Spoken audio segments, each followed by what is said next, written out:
Welcome to a little rerun of Colchester Green Party's presentation on food waste at First Sight on Monday 4th of February 2019. My name is Peter Banks and I'm just going to go through the slides again. What I will do is put all the relevant links below in the YouTube description.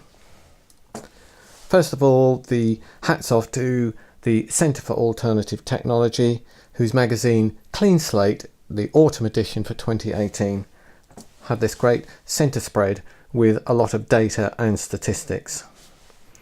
I'm going to spin through the statistics quite quickly. I'll leave them on the screen so that you can absorb them as we go through.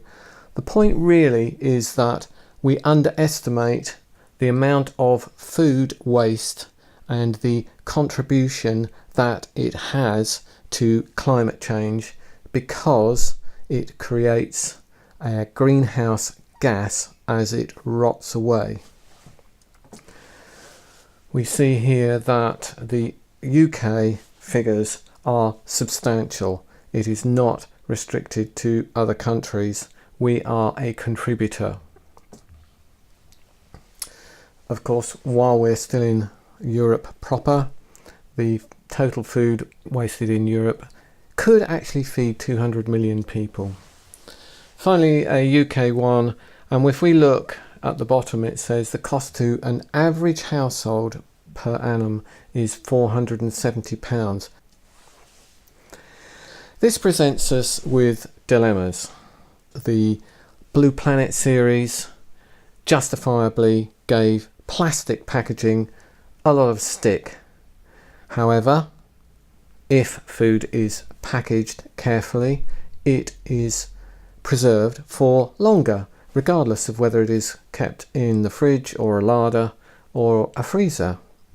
There is the issue of environmental footprint, where food is produced with cheaper labour overseas and then flown, shipped or driven across to the UK. Food produced locally is going to cost more. There is the option of, if we buy locally, we put more money back into the community, roughly 10 times more than if we buy in the supermarket. However, some folk simply cannot afford to buy locally at the higher premium price for the same product that is sold in a supermarket, including the new ones that are appearing. Points to ponder. If we want less waste, then there is a logic to buying less, therefore eating less, and potentially producing less waste. Another thing that we could do is ask shops, regardless of their size, to stock seasonable food and be more in touch with the seasons. We can look at community growing initiatives. Todmorden is an example. The link will be below. We need to think about where food comes from, as mentioned. Where there are a large number of food miles, we need to consider the packaging type. Sometimes card or paper is better. We need to consider where we eat and what we eat. The all-you-can-eat buffets have come under some stick recently by the BBC. There's been some research done. The BBC's Roger Harrabin, he went off to Norway and he found how one place is dealing with it better than we are in the UK. This is a recent story, as you can see, the 2nd of Feb.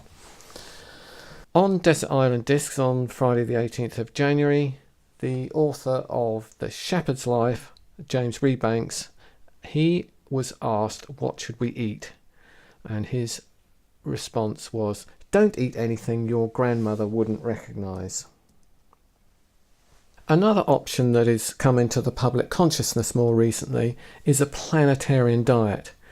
This is distinct from a vegan or a vegetarian diet in that it does include a limited proportion of meat and dairy products. However, it is much more focused on a reduction in the general volume that a typical household would eat, and it is much more focused on fruit and vegetables. One point of note is that the programme on ITV called The Voice is carrying advertising targeting children, encouraging eating vegetables, that cannot be a bad thing. The BBC has also carried a story on the planetarian diet, worth having a look at. One of the options about food waste is anaerobic digestion. This company, not only does it generate gas and electricity from the processes of anaerobic digestion, it also mines landfill and takes that back, puts it in its silos to accelerate the fermentation process and the production of gas. So that is great.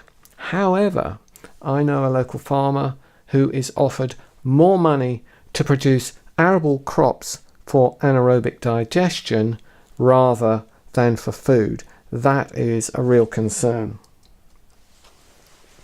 So that is pretty much it. Thank you for bearing with me, and do check out the links below and stay in touch. This screen is from the website Love Food, Hate Waste. Every mouthful matters. Thanks again for listening. All the very best.